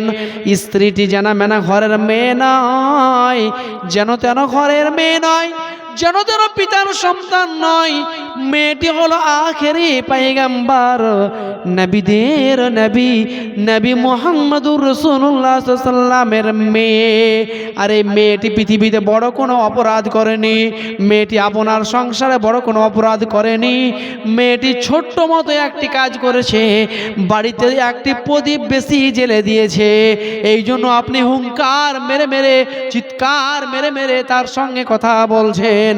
আমার ব্রেন, আমার হৃদয়ে আমাকে এ কথা বলল, যার ঘরে একটা প্রদীপ জ্বললে নিজের বিবিকে বকে, এই লোক কোনোদিন দান করতে পারে না। হযরত ওসমান গনি বলছে, ভাই তোমার ধারণা ভুল, তোমার ধারণা ভুল। কেন? আমি যেটা দান করলাম এর হিসাব আমি আল্লাহর কাছ থেকে কঠিন কিয়ামতের দিন বুঝে নেব, আর যেটা আমি খরচা করি এর হিসাব আমার আল্লাহ আমার কাছ থেকে নেবে। এই জন্য আমি পৃথিবীর ভিতরে মাল খরচা করতে ভয় পাই, দান করতে ভয় পাই না। সুবহানাল্লাহ। তাহলে আজকে যদি 100 টাকা দান করেন, 100 টাকা দান করেন, কঠিন কিয়ামতের দিন আল্লাহর কাছ থেকে হিসাব বুঝে নেবেন। আর যদি খরচা করেন, কোন পথে খরচা করলেন, কোন পথে বাজেট মানে ব্যয় করলেন, আল্লাহ তাবারক ওয়া তাআলা আপনার কাছে হিসাব বুঝে নেবেন। তো কোন ভাই বাপজি আমার আছেন, আল্লাহর রাস্তে মহব্বতের সঙ্গে সকল উদ্দেশ্যে বলছি, মন প্রাণ খুলে আপনারা এগিয়ে আসুন। 1000 টাকা, 2000 টাকা, বেশি নয় 5000 টাকার বান্দা একটা দেখতে চেয়েছে আপনাদের কাছে। এই এলাকার মানুষের আল্লাহ তাবারক ওয়া তাআলা এত ধন দিয়েছে, কিন্তু মন দেয়নি বললেই চলে। কিন্তু আপনারা কাঠিহার তো অন্য রাজ্য হয়ে গেল, আমার জেলা বহরমপুর, শাহজাদপুর, লোকপুর, আপনার খাগড়া, শিয়ালমারা, কান্দি, মহালন্দি, পার্বতীপুর, এই সমস্ত এলাকায় এমনভাবে দান করে। অনেক মানুষ আবার সৌদিতে প্রবাসী, সৌদিতে কাজ করে, মা বোনেরা তাদের গয়না খুলে পর্যন্ত দান করে। এই মাইক্রোফোন মানে লোড হয়ে যায়, এত তারা দান করে, দান করতে এত তারা আগ্রহী। কিন্তু আমাদের এলাকার মা বোনের হাতে টাকা থাকলেও, ভাইদের হাতে টাকা থাকলেও, ধন থাকলেও মন কিন্তু নাই। তাই মনকে বড় করে উদার মনে আসুন আল্লাহর রাস্তায়। কোন আল্লাহর গোলাম আছেন, তাড়াতাড়ি আপনারা আপনাদের মূল্যবান সম্পদ দিয়ে এই আল্লাহর ঘরে জমা করুন। আমি যে কথাটি আপনাদেরকে বলছিলাম, পৃথিবীতে একটি আমল করবেন, দুটি ফল পাবেন, দুটি ফল। সে আমলটি কি? সে আমলটি কি? এতদিন শুনলাম জান্নাত পাবো, পৃথিবীতে ভালো কাজ করব, ভালো কাজের প্রতি মানুষকে উৎসাহ দেব, জান্নাতের মেহমান বানবো। আমি বলছি পৃথিবীতে আপনি একটি কাজ করবেন, দুটি ফল পৃথিবীতে পাবেন। আল্লাহ বলছেন কোরআনে, ছোট্ট মতো একটি সূরাটি আমাদের সকলেরই জানা আছে কম বেশি। সূরাটির নাম সূরা ফিল। সূরা ফিলের মধ্যে আল্লাহ তাবারক ওয়া তাআলা একটি কাজের বিনিময়ে দুটি ফল আপনাকে দিচ্ছে। আল্লাহ বলছেন, ফালিয়াবুদু রব্ব হাযাল বাইত আল্লাযী আত'আমাহুম মিন জু' ওয়া আমানাহুম মিন খাউফ। একটি আমল, দুটি উপহার পৃথিবীতে। আল্লাহ তাবারক ওয়া তাআলা বলেন, ফালিয়াবুদু রব্ব হাযাল বাইত।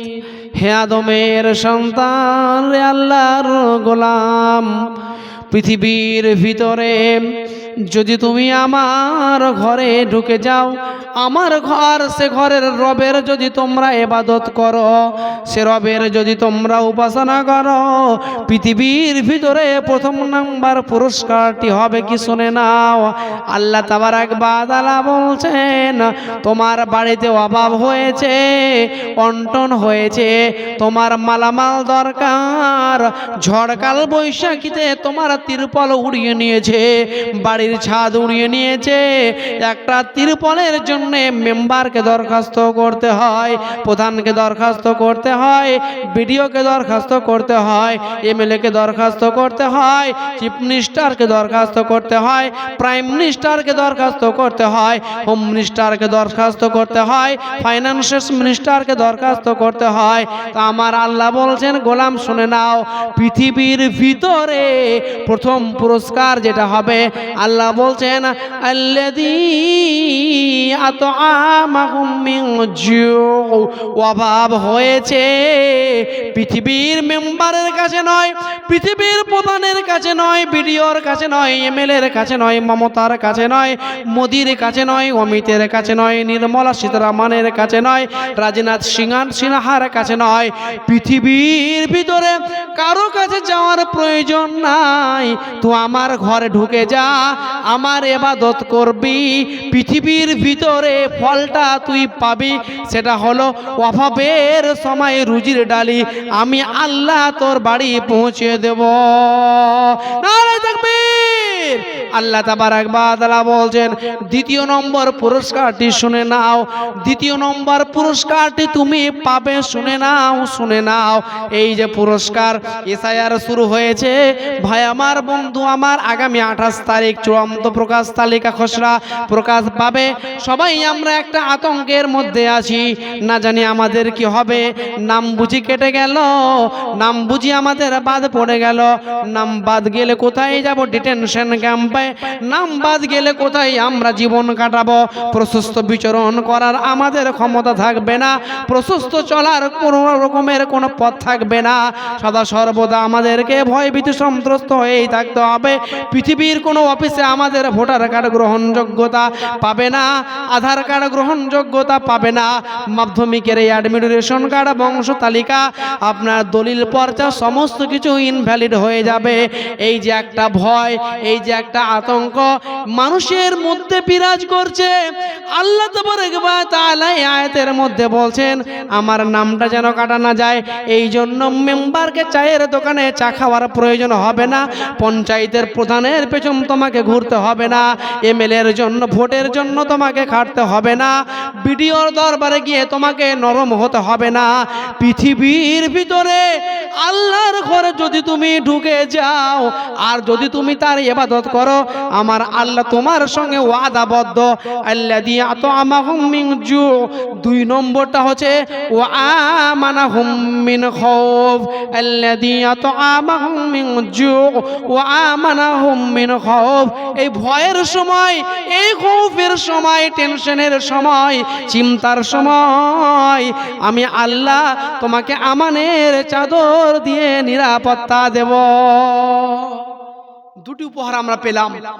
প্রথম নাম্বার, অভাব হলে দরখাস্ত করব আল্লাহর কাছে, আর দ্বিতীয়টি, ভয়ের সময় আল্লাহর কাছে দরখাস্ত করব। আল্লাহ বলছে অভাবের সময় তোর বাড়ি আমি ডালি পৌঁছাবো রুজির। কিভাবে? ছলে বলে কৌশলে তোমার বাড়ি আমি ডালি পৌঁছে দেব, তুমি টের পাবে না। আর দ্বিতীয়টি হচ্ছে এই যে মোদি আর শাহ যে শুরু করেছে, মোদি আর শাহ যেটা শুরু করেছে, এই যে একটা মানুষের মধ্যে আতঙ্ক, একটা যে ভয়, একটা যে খৌফ, লক্ষ লক্ষ টাকা বানিয়ে রেখেছে যারা, তাদের বেশি টেনশন। আমরা ইনকাম করে খাই দাই, ঘুমাই, সকাল হয় উঠি, আমাদের জীবন এভাবে কেটে যায়। যারা কোটি কোটি টাকা মাল সঞ্চয় করে রেখেছে, ব্যবসা করে রেখেছে, বাড়ি গাড়ি তৈরি করে রেখেছে বেশি করে, তাদের বেশি চিন্তা যে যদি আমাদের লিস্টে নাম নাই আসে, যদি আমাদের নাম বাদ পড়েই যায়, যাব কোথা?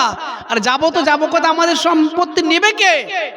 এই চিন্তা করে করে করে খাচ্ছে। হতভাগা গোলাম, আল্লাহর আদম সন্তান, তুমি অফিস চিনতে ভুল করেছো। আজকে এসআইআর এ হিয়ারিং নোটিসে আমারও নাম এসেছিল। তো এত মানুষের প্রেশান, এত মানুষের লাইন, সেই কাগজ নিয়ে সবাই লাইনে। আমার মাথাতে একটা ব্রেনে একটা কথা জাগলো যে আজকে পৃথিবীতে 60 বছর বাঁচবো, 70 বছর বাঁচবো, 10 বছর, কোনো গ্যারান্টি নেই। এই অল্প দিনের জন্য বেঁচে থাকার জন্যে এই কাগজ নিয়ে লাইনে দাঁড়িয়েছি। কঠিন কিয়ামতের দিন অনন্তকাল জীবন, লা ইয়ামুতু ফিহা ওয়ালা ইয়াহইয়া, সেখানে মরবো না বাঁচবো না। এই আয়াতটা তাফসীর করেছে মুফাসসিরেরা, মরবো না মানে অসংখ্য ব্যথা বেদনা আঘাত শাস্তি পাওয়ার পরও আপনি আর সেদিন মরবেন না, আর বাঁচবেন না মানে জাহান্নামের শাস্তি থেকে বাঁচবেন না, রক্ষা পাবেন না। তো সেই দিন আমরা আমাদের জীবনটা কিভাবে অতিবাহিত করব? এই সামান্য কিছুদিনের জিন্দেগিতে বেঁচে থাকার জন্যে, আমি আমার অধিকার আদায়ের জন্যে, আমি ভারতীয় নাগরিক প্রমাণের জন্য যদি এত চিন্তা, এত কাগজ, এত ডকুমেন্টসের প্রয়োজন হয়, কঠিন কিয়ামতের দিন ভাই, সেই দিন ধরা খেয়ে যাব, সেই দিন ফেঁসে যাব, সেই দিন আটক হয়ে যাব। সেই দিনকে পরিত্রাণ দেবে আপনাকে, সেই দিনকে নাজাত দেবে। পৃথিবীতে বেঁচে থেকে সময়ের মূল্য দিয়ে, সময়কে কাজে লাগিয়ে আপনি ভালো কাজ করুন, মানুষকে ভালো কথা বলুন, ভালো কাজের প্রতি উৎসাহ করুন। কামাই করব, খাবো, দান করব আল্লাহর রাস্তায়, এইভাবে আমার জীবনটা কেটে যাবে, এই চিন্তা, এই মনোভাব রাখুন, ইনশাআল্লাহ আপনি জান্নাতে যাবেন। আর যত কামাই করবেন, ইনকাম করবেন, দুনিয়াকে সময় দেবেন, দুনিয়াকে প্রাধান্য দেবেন, তত পরকালকে আপনি হারাবেন। আপনি এমন সঞ্চয় করুন, এমন মাল ইনকাম করুন, যে মাল আপনাকে পরকাল থেকে বিমুখ না করে দেয়, যেটা আল্লাহ তাবারাক ওয়া তাআলা বলছে, ইয়া আইয়ুহাল্লাযীনা আমানু লা তুলহিকুম আমওয়ালুকুম ওয়ালা আওলাদুকুম আন যিকরিল্লাহ। পৃথিবীতে তুমি হে আদম সন্তান, মাল ধন পেয়ে, সন্তান আওলাদ পেয়ে তুমি আল্লাহ থেকে বিমুখ হয়ে যাও না, আল্লাহর জিকির আজগার থেকে তুমি বিমুখ হয়ে যাও না। মাল ধন সম্পদ পাওয়ার পরেও তুমি আল্লাহকে স্মরণ করো। পৃথিবীতে যে মাল ধন সম্পদ আমরা পেয়েছি, এটা একটা পরীক্ষা। আল্লাহ তাবারাক ওয়া তাআলা পরীক্ষা করছে, আপনাকে ধনী বানিয়েছে, আমাকে গরিব বানিয়েছে, এটা একটা পরীক্ষা। কিন্তু একটা কথা মাথায় রাখবেন, কোটি টাকার মালিক হয়ে গেছে, তারপরেও কিন্তু ঘুম নাই, বিছানায়। আর একটা গরিব গাছের তলে বসলেও আরামে ঘুম পাড়ে, তার কোনো চিন্তা নেই।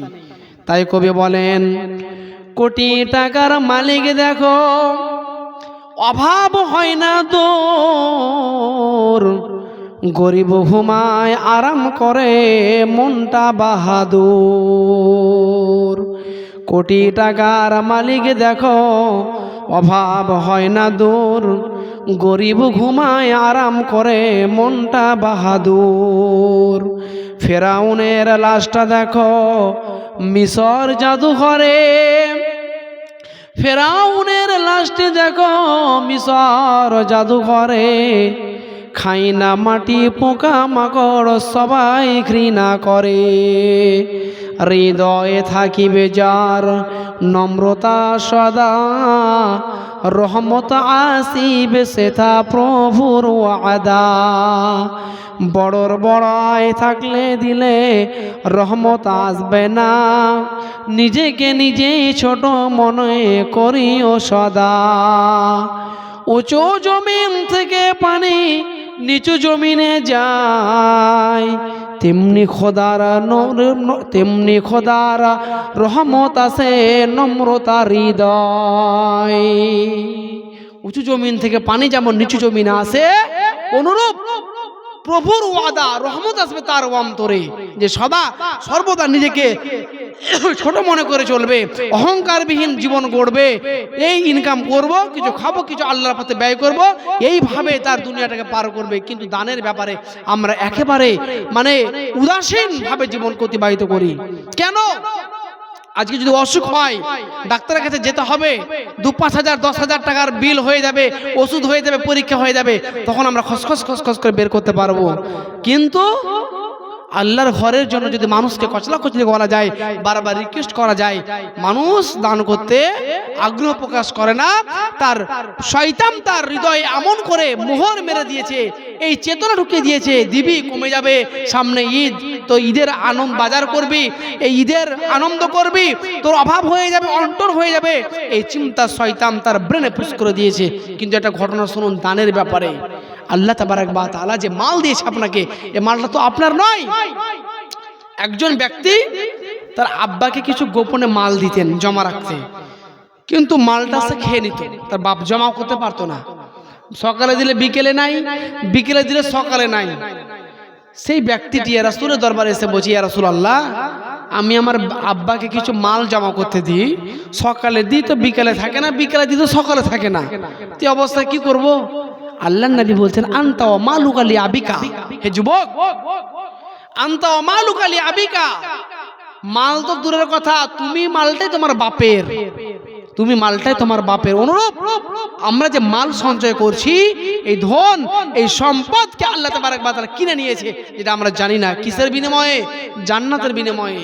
তাহলে শুনুন, আল্লাহর নবীর জামাই, ইসলাম জাহানের তৃতীয় খলিফা হযরত ওসমান গনি রাদিয়াল্লাহু তাআলা আনহু মাজমাইন, মদিনার রানিং খলিফা, মদিনার রানিং খলিফা, মদিনা পরিচালনা করছেন। আর মদিনার হাটে গম বিক্রি করতে গেছেন, প্রধানমন্ত্রী মানুষ গম বিক্রি করতে গেছে। এখন যদি ভারতের প্রধানমন্ত্রী ইয়াক মারদুদ শয়তান আজকে আবার গেছে দেখছি ইসরায়েল, আর এক শয়তানের কাছে বুদ্ধি আনতে, আল্লাহ যেন তাকে হেদায়েত দান করে, আর না হলে তাকে যেন গজব দিয়ে ধ্বংস করে দেয়। এবার ইসরায়েলে গেছে, তো এমন হাসি, তার হাসির আওয়াজ শুনে মনে হচ্ছে বাঁদর বাঁদর মনে হচ্ছে। তো এই শয়তান আজকে আবার ইসরায়েল গেছে 2 দিনের সফরে, খুব বুদ্ধি পরামর্শ নিয়ে আসবে, আল্লাহ তাকে হেদায়েত দান করুক। তো এই মোদি যদি আজকে আপনার ধুলিয়ান গরু হাটে, তার মা গরু মা যার তারা পূজা করে, কোন একটা গরু বিক্রি করতে আসে, তো যারা ব্যাপারীর দল আছে, পাইকারের দল আছে, তার গরুটা ক্রয় করার জন্য একদম লাফালাফি করবে যে প্রধানমন্ত্রীর গরু যদি কিনতে পারি তো অনেক ভাইরাল হবে, মানুষ দেখতে আসবে যে দিল্লি থেকে মোদি গরু বিক্রি করতে এসেছিল ধুলিয়ান হাটে, গরুটা আমরা ক্রয় করেছি। অনুরূপ মদিনার প্রেসিডেন্ট, রানিং খলিফা, গম বিক্রি করছে পাইকারের লাইনে বসে। এমন তো অবস্থা, একটা চোখ পড়ে গেছে, একটা লাইনে লম্বা লাইন হেঁটে আসছে, তাদের শরীরে পর্যাপ্ত পরিমাণে কাপড় নাই, শরীরটা তাদের উলঙ্গ হয়ে আছে, শুধুমাত্র ইজ্জত খানা ঢাকা, গালগুলো বসে গেছে, চোখগুলো ঢুকে গেছে, চুলগুলো উস্কো খুস্কো হয়ে আছে, এরকম একটা লাইন হেঁটে আসছে। আর ব্যাপারীর দলেরা, পাইকার দলেরা বলছে, বলুন আমিরুল মুমিনিন, গমের দাম কত দিতে হবে? গম ক্রয় করবো, বলুন দাম কত দিতে হবে? কিন্তু কেউ কথা বলে না। আল্লাহর রাসূল দেখতে ওই লাইনটা হেঁটে আসছে, সকলকে ডাকলেন, মালটা দিয়ে দিলেন। মালটি দিয়ে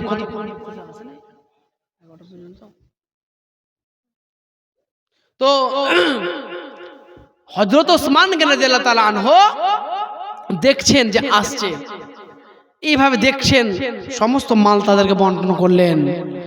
এবারে অন্য ব্যাপারীর দলেরা বলছেন, আমিরুল মুমিনিন, খলিফাতুল মুসলিমিন, আপনি হলেন মদিনার রানিং খলিফা, আপনি হলেন মদিনার প্রেসিডেন্ট, মদিনার রানিং খলিফা, এবং আপনি হলেন রসুলের জামাই।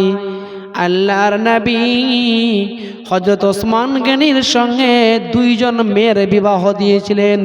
একটা মরে যাওয়ার পরে আরেকটি মেয়ের তিনি বিবাহ দিয়েছিলেন, দুনূরাইন তাকে বলা হয়। আল্লাহর রসুলের জামাত আপনি হযরত ওসমান গনি, আপনার দ্বারা এই জঘন্য কাজটা কি করে সম্ভব হলো? এই জঘন্য নোংরা কাজটি আপনি কেমন করে করতে পারলেন? বলে, কি জঘন্য কাজ? ওই যে ভিখারির দলেরা এলো, তারা আপনার গমের মূল্য কতটা দিল, কতই বা আপনাকে গমের মূল্য দিল, যে আপনি তো আপনার গমটি তাদের কাছে বিক্রয় করলেন, আপনি আমাদের কাছে দামটা প্রকাশ করলেন না, তাদের থেকে উপযুক্ত বদলা দিয়ে, দাম দিয়ে আপনার গমটি ক্রয় করতাম। হযরত ওসমান গনি বলছে, ভাই আমার ব্যাপারী দল, আজকের দিনে তোমরা কোনো প্রকারের দুঃখ করো না, আজকের দিনে তোমরা কোনো প্রকারের কষ্ট নিও না। আজকের দিনে আমি ওসমান টাকার বিনিময়ে গম বিক্রি করিনি, আমি জান্নাতের বিনিময়ে গম বিক্রি করেছি।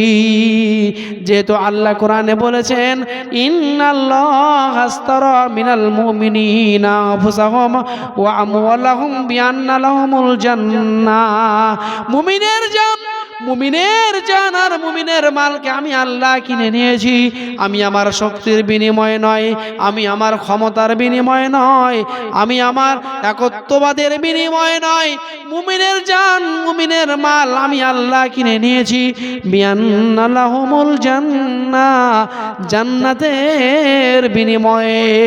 পৃথিবীর ভিতরে মুমিন জানমাল দেবে আমাকে আর আমার জান্নাত নিয়ে নেবে, কারণ বিআন্না লাহুমুল জান্নাহ, আমি আল্লাহর সঙ্গে আল্লাহর জান্নাতের বিনিময়ে আজকের দিনে আমি গম বিক্রি করেছি।